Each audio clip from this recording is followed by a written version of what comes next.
Hello students and all the viewers. उम्मीद है कि आप सब खैरियत से होंगे। आज हम डिस्कस करने वाले हैं इंपॉर्टेंट एमसीक्यूज़ फिज़िक्स के, जिसमें आज हम ग्रेविटेशन, वेव्स एंड साउंड के इंपॉर्टेंट एमसीक्यूज़ को डिस्कस करेंगे। ठीक है स्टूडेंट्स, और उससे पहले अगर आपने मेरे पिछले वीडियोस नहीं देखे तो पहले जाके वीडियोस देख लीजिएगा, जिसमें मैंने केमिस्ट्री, फिज़िक्स एंड मैथमेटिक्स के इंपॉर्टेंट चैप्टर्स के एमसीक्यूज़ मैंने अपलोड कर दिए हैं, जिसमें मैंने पास्ट पेपर्स मेरा यूनिवर्सिटी के भी उसका भी सॉल्यूशन मैंने अपलोड कर दिया है। तो पहले जाकर वीडियोस देख लीजिएगा। और अगर इस चैनल पे आप पहली बार आए हैं तो चैनल को लाजमी सब्सक्राइब कर दीजिएगा, ताकि मेरे अपकमिंग वीडियोस की नोटिफिकेशन आप तक पहुंच सके। ठीक है फ्रेंड्स, तो स्टार्ट करते हैं आज के इस वीडियो लेक्चर को। इस सेक्शन में आपका पहला जो क्वेश्चन है वो है the radius of earth is. तो अर्थ का रेडियस कितना है? ठीक है, तो ये एग्जैक्ट वैल्यू नहीं है, लेकिन अप्रोक्सीमेट जो वैल्यू है द रेडियस ऑफ अर्थ की, क्योंकि डिफरेंट डिफरेंट बुक्स में डिफरेंट वैल्यूज़ लिखी होती है, लेकिन जो अप्रोक्सीमेट वैल्यू है द रेडियस ऑफ अर्थ की, अगर हम किलोमीटर्स में देखेंगे तो 6400 किलोमीटर्स। ठीक है, तो आपका ए ऑप्शन जो हो ये वो करेक्ट होगा। ठीक है, इसे हम कहते हैं इट्स इक्वेटोरियल वे रेडियस, यानी यानी ऐसा हम कह सकते हैं कि अप्रोक्सीमेट वैल्यू है, लेकिन एग्जैक्ट वैल्यू ये नहीं है। ठीक है, तो ए ऑप्शन जो है इसका जो करेक्ट ऑप्शन है वो ए ऑप्शन है। उसके बाद सेकंड क्वेश्चन है the weight of the body is maximum at dash.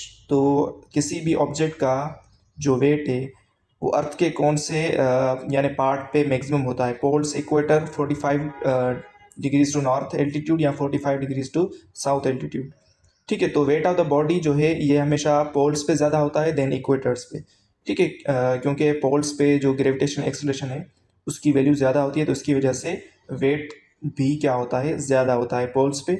Equator पे पोल्स से कम होता है। ठीक है, तो ए ऑप्शन इसका करेक्ट है। थर्ड क्वेश्चन है the value of universal gravitation constant ji. Capital G की वैल्यू कितनी है?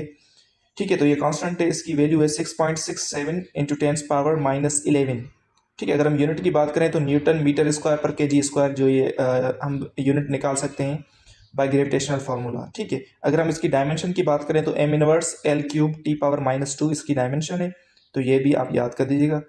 उसके बाद फोर्थ क्वेश्चन है the value of g is found by, यानी ग्रेविटेशनल कांस्टेंट की वैल्यू किसने फाउंड की थी? कैवेंडिश, न्यूटन, माइकलसन या गैलीलियो। ठीक है, तो इसका करेक्ट आंसर है कैवेंडिश। हेनरी कैवेंडिश ने ग्रेविटेशनल कांस्टेंट की वैल्यू दी थी। ठीक है, जो ऊपर मैंने आपको अभी बताई है, तो ए ऑप्शन इसका करेक्ट है। फिफ्थ क्वेश्चन है as we go below the surface of the earth the value of g will be. अगर हम अर्थ के सरफेस से नीचे जाएंगे, यानी रेडियस की तरफ जाएंगे, सेंटर की तरफ जाएंगे, तो क्या जी की वैल्यू इंक्रीज होगी, डिक्रीज होगी, कांस्टेंट रहेगी? तो हमेशा बात याद रखिएगा, जब भी आप अर्थ से एल्टीट्यूड यानी हाइट पर जाएं या डेप्थ पर जाएं, दोनों में क्या होती है, जी की वैल्यू डिक्रीज होती है। ठीक है, क्योंकि आपको पता है कि रेडियस यानी सेंटर ऑफ अर्थ पे जब आप पहुंचते हैं तो वो जी यानी ग्रेविटेशन एक्सेलरेशन की वैल्यू क्या क्या हो जाती है? 0 मीटर पर सेकंड स्क्वायर। तो मतलब डेप्थ पे जाने की वजह से ग्रेविटेशनल एक्सेलरेशन की वैल्यू क्या होती है? डिक्रीज होती है। तो ए ऑप्शन यानी बी ऑप्शन इसका करेक्ट हो जाएगा, डिक्रीज। सिक्स क्वेश्चन है work is the product of force and dash. तो वर्क हमेशा डॉट प्रोडक्ट होता है फोर्स एंड डिस्प्लेसमेंट का, इसकी वजह से इसका यूनिट होता है न्यूटन मीटर, और उसकी डायमेंशन होती है m l² t⁻²। ठीक है, तो सी ऑप्शन करेक्ट है। सेवन क्वेश्चन है 1 horse power is equal to. 1 horse power कितने वॉट्स के बराबर होता है? तो ये क्वेश्चन कमेंट बॉक्स के लिए, इसका आंसर आप मुझे कमेंट बॉक्स में बता दीजिएगा कि 1 हॉर्स पावर में कितने वॉट्स होते हैं। एट्थ क्वेश्चन है how much work is done when 5 kg object is raise 2 metre height. ठीक है, अगर हम इस क्वेश्चन को देखें तो ये क्वेश्चन है यानी work done in terms of potential energy, क्योंकि जब भी ऑब्जेक्ट अगेंस्ट एनी फील्ड कोई वर्क करता है तो उसमें कौन सी एनर्जी आती है, उसे हम कहते हैं पोटेंशियल एनर्जी। अगर इलास्टिक फील्ड के अगेंस्ट होगा तो इलास्टिक पोटेंशियल एनर्जी, अगर ग्रेविटेशनल फील्ड के अगेंस्ट होगा तो ग्रेविटेशनल पोटेंशियल एनर्जी आती है उसमें। तो पोटेंशियल एनर्जी का जो फार्मूला होता है ग्रेविटेशनल पोटेंशियल एनर्जी का, वो होता है mgh। ठीक है, अगर आप m की, g की और h की वैल्यूज पुट करें, g की वैल्यू आप 9.8 पुट करेंगे, मास की वैल्यू 5 kg पुट करें और हाइट की वैल्यू 2 मीटर्स पुट करेंगे, तो आपको जो करेक्ट आंसर मिलेगा वो मिलेगा 98 जूल्स। ठीक है, तो सी ऑप्शन इसका करेक्ट हो जाएगा।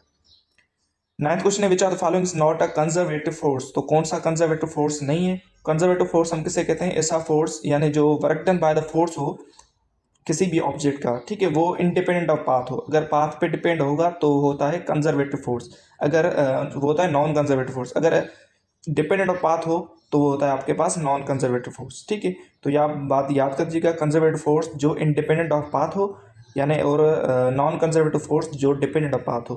तो न्यूक्लियर फोर्स आपके पास कंजर्वेटिव फोर्स होता है, elastic force is also conservative force, electrostatic force is also conservative force, लेकिन विस्कस फोर्स जो है ये नॉन कंजर्वेटिव फोर्स होता है, तो इसकी वजह से यहाँ पे इसका डी ऑप्शन जो होगा वो करेक्ट हो जाएगा। 10th क्वेश्चन है, in simple harmonic motion dash is directly proportional to the displacement of body. तो ये सिंपल हार्मोनिक मोशन की कंडीशन होती है कि उसकी एक्सेलरेशन हमेशा directly proportional to the acceleration sorry displacement होती है, तो इसके लिए इसका बी ऑप्शन जो होगा वो करेक्ट हो जाएगा, एक्सेलरेशन। 11th क्वेश्चन है, for simple harmonic motion which is necessary, क्या नेसेसरी है, inertia, restoring force, vibratory motion. तो सिंपल हार्मोनिक मोशन के लिए ये लाजमी होता है कि उसमें इनर्शिया हो, ठीक है, और रिस्टोरिंग फोर्स उसमें हो सिस्टम में, और वाइब्रेटरी मोशन हो, तो ऑल ऑफ दीज इसका करेक्ट आंसर। और उसके बाद 12th क्वेश्चन है, for a pendulum restoring force is dash. तो पेंडुलम के लिए रिस्टोरिंग फोर्स कौन सा एक्ट करता है, एयर रेजिस्टेंस, ग्रेविटी या अप्लाइड फोर्स। तो पेंडुलम के लिए हमेशा जो ग्रेविटी जो होती है ये एक्ट करती है एज अ रिस्टोरिंग फोर्स, जिसे हम फोर्स की जो वैल्यूज लेते हैं, वेट को हम यानी डिकम्पोज करते हैं टू कंपोनेंट्स में, along x axis along y axis, जिसमें हम फोर्स का कौन सा कंपोनेंट लेते हैं, f is equals to minus m g sine theta, ठीक है। तो मतलब रिस्टोरिंग फोर्स जो पेंडुलम में एक्ट करता है वो होता है ग्रेविटी का। उसका 13 क्वेश्चन है, नंबर ऑफ वाइब्रेशंस पर सेकंड, ठीक है। तो ये तो डेफिनेशन होती है, सीधी डेफिनेशन है फ्रीक्वेंसी की, ठीक है। अगर फ्रीक्वेंसी की यूनिट की बात करें तो हर्ट्स इसका यूनिट है, और हर्ट्स बराबर होता है 1/सेकंड के, और इसकी डायमेंशन होती है टी इनवर्स, ठीक है। तो ये आप याद कर दीजिएगा। 14 क्वेश्चन है, time period of seconds pendulum. तो सेकंड्स पेंडुलम का टाइम पीरियड क्या है, 2 सेकंड्स, 1 सेकंड, 3 सेकंड्स। तो ये तो डेफिनेशन से ही जाहिर है कि time periods of second pendulum, तो सेकंड पेंडुलम का टाइम पीरियड हमेशा 2 सेकंड होता है, तो ए ऑप्शन करेक्ट है। 15 क्वेश्चन है, in standing waves at some points the amplitude is maximum these points are called. अगर यानी स्टैंडिंग वेव्स की अगर हम बात करें तो स्टैंडिंग वेव्स में ऐसी पॉइंट्स जहाँ पर एम्पलीट्यूड हमेशा मैक्सिमम होता है, उन पॉइंट्स को हम क्या कहते हैं, उन पॉइंट्स को हम कहते हैं एंटी नोड्स, ठीक है। और नोड्स ऐसी पॉइंट्स होती हैं जहाँ पर एम्पलीट्यूड मिनिमम होता है, ठीक है, जिसे हम कहते हैं इक्विलिब्रियम पोजीशन हम जिसे कहते हैं, ठीक है। और एंटी नोड्स ऐसी पॉइंट होती है जो हमेशा एक्सट्रीम पॉइंट्स पर होती हैं, ठीक है। तो इसकी वजह से यहाँ पे करेक्ट जो आंसर होगा आपके पास वो होगा एंटी नोड्स। और अगर हम इसके डिस्टेंस की बात करें कि नोड टू नोड डिस्टेंस क्या होगा, anti node to anti node क्या होगा, या नोड टू एंटी नोड क्या होगा, तो हमेशा बात याद कर दीजिएगा, अगर नोड टू नोड हो या anti node to anti node हो तो उसका डिस्टेंस हमेशा होता है λ/2, और अगर node to anti node distance देखेंगे वो होता है हमेशा λ/4, ठीक है। तो ये डिस्टेंस भी आप याद कर दीजिएगा। 16 क्वेश्चन है, velocity of sound calculated by Newton's formula. तो न्यूटन्स की फार्मूला में वेलोसिटी ऑफ साउंड क्या थी, तो इसका करेक्ट आंसर है 280, या कभी लिखा होता है 281 मीटर पर सेकेंड, ठीक है, 281 मीटर पर सेकेंड, जिसको बाद में लेप्लास ने करेक्ट किया था, और लेप्लास ने बताया था कितनी बचाई थी स्पीड ऑफ साउंड, वो थी 332 मीटर पर सेकेंड एट 0 डिग्री सेल्सियस। और हमेशा स्पीड ऑफ साउंड जो है ये टेम्परेचर पर डिपेंड करती है डायरेक्टली, ठीक है। तो न्यूटन ने कितनी बताई थी 280 या 281 मीटर पर सेकेंड, और लेप्लास ने कितनी बताई थी 332 मीटर पर सेकेंड। तो यहाँ पे इसका जो करेक्ट ऑप्शन होगा वो होगा 280 मीटर पर सेकेंड, ए ऑप्शन। 17 क्वेश्चन है, intensity of sound is the dash transmitted normally per second through unit area. तो ये इंटेंसिटी की डेफिनेशन होती है कि अमाउंट ऑफ एनर्जी हमेशा जो ट्रांसमिट होती है वो नॉर्मली यानी परपेंडिकुलर होती है थ्रू द यूनिट एरिया, ठीक है। तो ये इंटेंसिटी की डेफिनेशन होती है, और इंटेंसिटी अगर यूनिट की बात करें तो वॉट पर मीटर स्क्वायर ये इंटेंसिटी का यूनिट होता है। तो 17 क्वेश्चन का जो करेक्ट आंसर होगा वो होगा option number c, amount of energy transmitted normally per second through unit area.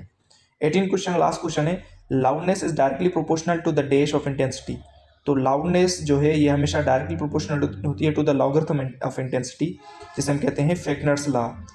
जो लाउडनेस का फॉर्मूला होता है फेक्नर्स लॉ में होता है L is to k log I, जहाँ पे के जो होता है ये कांस्टेंट होता है, कांस्टेंट ऑफ प्रोपोर्शनल, ठीक है। तो ये कुछ इंपॉर्टेंट क्वेश्चन थे फिजिक्स के, ठीक है समझ। तो अगर वीडियो अच्छी लगे तो वीडियो को लाइक कर दीजिएगा, वीडियो को शेयर कर दीजिए अपने फ्रेंड्स के साथ जो मेरा एनएलएस की प्रिपरेशन कर रहे हैं, ठीक है समझ। तो मिलते हैं नेक्स्ट वीडियो में, थैंक यू फॉर वॉचिंग।